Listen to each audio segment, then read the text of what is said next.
pas de crainte en moi. C'était ça le message qu'on envoyait au roi Akaz. Tout le peuple tremblotait déjà. Même lui-même étant qu'un homme, il tremblait. Alléluia.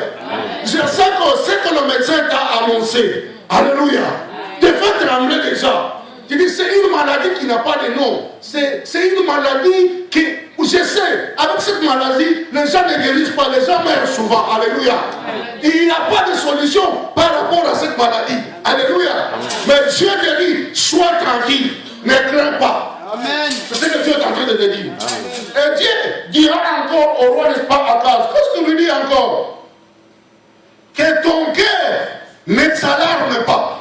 Que ton cœur ne s'agite pas. Ne sois pas dans l'agitation. Alléluia. Sois confiant qu'il y a un Dieu au ciel qui te connaît et qui fera quelque chose par rapport à ta situation. C'est comme si tu es au bout du rouleau. Mais Dieu dit, toi-même tu penses que tu es au bout du rouleau. Mais moi Dieu te dit, il y a encore la vie. Il y a encore à espérer. Est-ce que tu vas espérer ce soir? Je ne connais pas ta situation, je ne connais pas ton problème. Mais Dieu voudrait que je te dise que espère encore. Est-ce que tu peux t'apporter des personnes et dire espère encore? Malgré qu'il y a un mauvais message, mais espère encore. Malgré qu'il y a des doutes, mais espère encore. Malgré que ça ne marche pas, au devant de toi quand tu regardes sur les ténèbres, mais espère encore. Les hommes ont parlé, la société a parlé, la famille a parlé, mais Dieu n'a pas encore dit son dernier mot. Alléluia. Tu as une promesse. Dieu t'a promis. Il a dit, je ferai ceci en 2011. Aujourd'hui, ça va être, on est le 12. Il nous reste peut-être 20 jours. Mais reste ferme à la promesse de Dieu. Ce n'est pas fini. Dieu n'échoue pas. Même dans 2 secondes, Dieu peut faire quelque chose. Alléluia. Et ce roi, Dieu lui dit, ne tremble pas. Reste calme. Que ton cœur ne s'alarme pas. Tes 2 ennemis, regarde la manière dont Dieu considère les 2 ennemis. Lui, quand il les regardait, il voyait que c'était des gens géants. Ils avaient des fortes armées. Ils avaient des militaires, n'est-ce pas? Ils avaient, n'est-ce pas, la capacité de les nuire. Alléluia. Ton ennemi est en train de croire qu'il a la capacité de te nuire. Alléluia. C'est ce que lui est en train de croire. Et quand il a déjà planifié là, il sait que non, lui c'est fini. Mais Dieu dit, ce n'est pas encore fini. Crois seulement que je ferai des choses avec toi. Ne regarde pas la taille de ton ennemi. Ne regarde pas ses armures. Mais crois du moins au Dieu du ciel. Parce qu'il est dans ton côté, il fera des choses. Alléluia. Et Dieu dit, ne les considère pas. Les 2 rois, le roi de Ramali et le roi, n'est-ce pas, de Syrie. Moi je le vois comme des tisons. Ils sont rien, ils n'ont pas même d'importance. Alléluia. Ils sont rien au-devant de toi. Alléluia. Dieu est en train de te dire, tes ennemis ne sont rien. Ils peuvent être nombreux. Toi tu es seul, mais tu es le roi des rois. Et tu as le Dieu puissant de ton côté. Alléluia. Ils peuvent comploter. Leur complot n'est rien. C'est pour ça que la Bible, j'aime la Bible. La Bible dit, toute arme forgée contre toi sera nulle sans effet. Ça veut dire quoi? Quand on est en train de fabriquer là, c'est à la fabrication là que Dieu déclare que ce n'est pas nul, c'est nul sans effet. Quand ils ont commencé à comploter contre toi, Dieu a déjà annulé leur complot. Alléluia. Laisse-les comploter contre toi, mais ils ne vont rien te faire parce que Dieu est de ton côté. Quelqu'un peut dire amen. Et quelqu'un peut acclamer Jésus bien.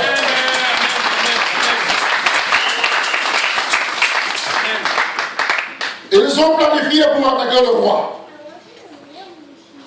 Et Dieu dit à Esaïe, dis maintenant au roi Akaz de me demander un signe que ces paroles qui sont sorties par ta bouche, ce que j'ai mis dans ta bouche, ce sont des choses de vraies. Alléluia.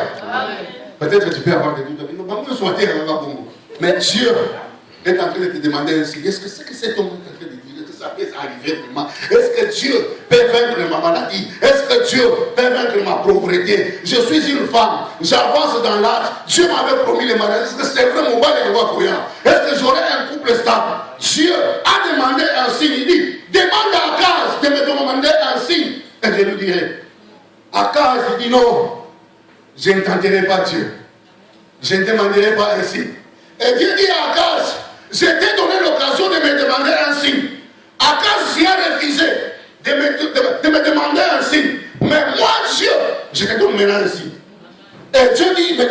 Akaz maintenant. Voici ce qui arrivera. Là, c'est le verset. Si vous descendez dans le verset 14, c'est là où vous allez voir le signe. Voici, la jeune fille deviendra enceinte. La jeune fille vierge deviendra enceinte. Et elle enfantera un enfant qu'on appellera Emmanuel. Alléluia. Jésus-Christ ne pouvait pas naître à Zaboulon. Il ne pouvait pas naître dans la tribu d'Azer, mais il devait naître seulement dans la tribu de Juda. Alléluia. La promesse a commencé par là. Dieu dit, comme toi tu ne m'as pas demandé un signe, mais moi je te donne un signe. Alléluia. Le royaume ne tombera pas jusqu'à ce qu'une vierge, elle, n'est-ce pas, elle enfante. Et cet enfant s'appellera Emmanuel. Cela voudrait dire Dieu avec nous. Alléluia. Peut-être Dieu t'a demandé de lui donner, n'est-ce pas, de demander un signe. Et tu dis à Dieu, Seigneur, moi je ne veux pas demander un signe. C'est tout à fait normal. Alléluia. Alléluia. Akaz a libéré, il a dit non, je ne veux pas demander un signe à Dieu. Amen. Amen. Et Dieu dit, mais moi je te donne un signe. Dieu est en train de dire, et Dieu est en train de dire à quelqu'un, ne crains pas, je vais te donner un signe ce soir. Alléluia. Amen. Si tu demandes réellement un signe auprès de Dieu, Dieu le fera. Alléluia. Amen. Ça c'était l'introduction. Je vais rentrer maintenant à mon message. Alors j'intitule mon thème ceci, comme ceci. Le mystère des degrés d'Akaz. Alléluia. Amen. Le mystère des degrés d'Akaz. Je vais me faire comprendre. Le mystère des degrés d'Akaz, c'est ça le thème que nous allons exploiter ce soir. Mais il fallait que je rentre parler d'Akaz pour que vous puissiez, n'est-ce pas, comprendre là où nous allons avancer ensemble avec vous. Alléluia. Amen. Le mystère des degrés d'Akaz, c'est ça notre thème de ce soir. Alors nous allons prendre notre deuxième livre. C'est toujours dans c'est dans le livre de 1 roi, chapitre 2. Non, je m'explique. 2 rois plutôt, chapitre 20, et le verset 7 à 11.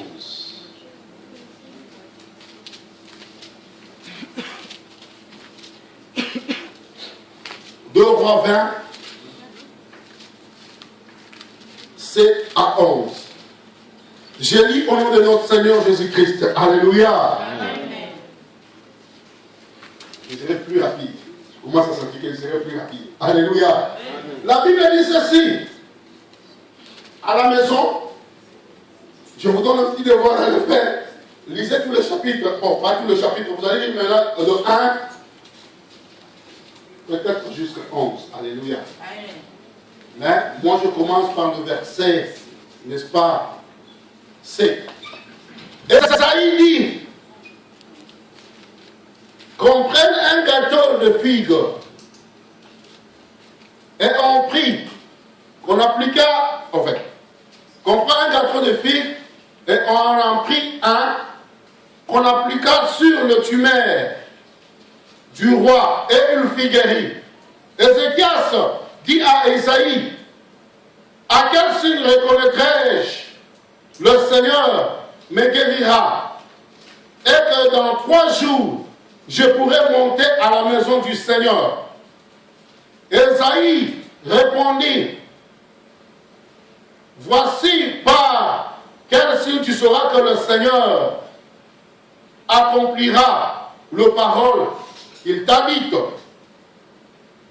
L'ombre doit avancer de 10 degrés. Ou doit être reculé de 10 degrés. Ézéchias répondit. Je m'arrête d'abord là-bas. Alléluia. Amen. Cette histoire que nous allons parler par rapport à ce thème, le décret d'Akaz, le mystère du décret d'Akaz, il y avait un roi en Israël. C'était un roi qui était juste et qui a marché dans la loyauté.